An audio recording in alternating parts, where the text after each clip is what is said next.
Hello class, in week 3 we make our application smart. Up until this point we have learned the very basics. We declare a variable, we set the value of a variable, we do a couple different processes, and then we do some real basic output statements. But in this week, we're going to learn how to make our application so smart that they're going to be able to make decisions for us.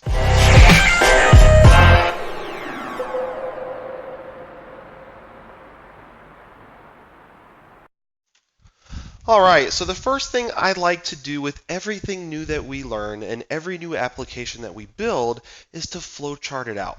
Because after all, if you don't understand how to flowchart it out in your head, then how in the heck are you going to write any code for this? So let's continue on with our example that we started week 1, our area calculator. And if you remember, it starts off where it gets the length. This is our input statement. You guys should know this now, how you actually would write this out in Zybooks. So here in Zybooks, you would write length equals get next input. Then the next input that we need is the width. So in Zybooks, you would write width equals get next input. So you guys follow me? You can tell that you guys are absolutely learning stuff, and this should be making more sense. Then we have a process where we say the area equals length times width. So when we learned flowcharts, we learned what all of these different symbols are. The little tiny circle is where it starts. Down here we'll have a little circle where it ends. The parallelogram represents data that we are receiving. Then the rectangle represents a process.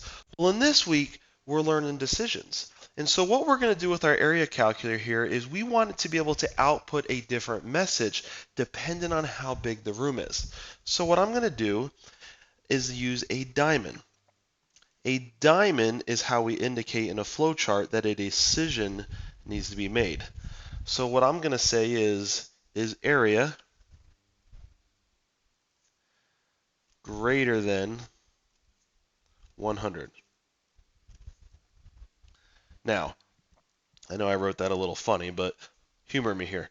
Start, get length, get width, get the area. Now that I know what the area is, all I'm going to say here is the area, let me do this, make it a little more obvious, is the area greater than 100?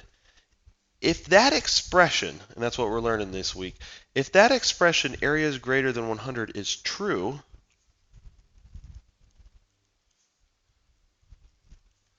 then I want to output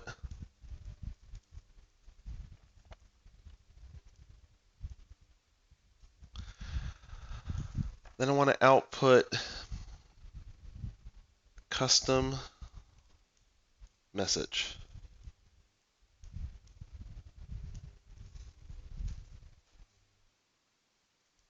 Remember, parallelograms are our inputs and outputs. So if it's true that area is greater than 100, output a custom message. If it's false, we'll go this way. We'll say false.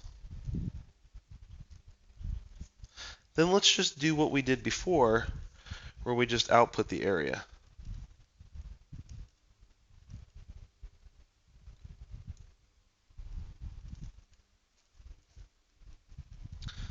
All right. So hopefully this makes sense. And what I'm going to do here in the next video is I'm going to show you exactly what this looks like in an actual real application. So stay tuned to the next video. We're going to take this flowchart and we are going to bring it to life. Take care.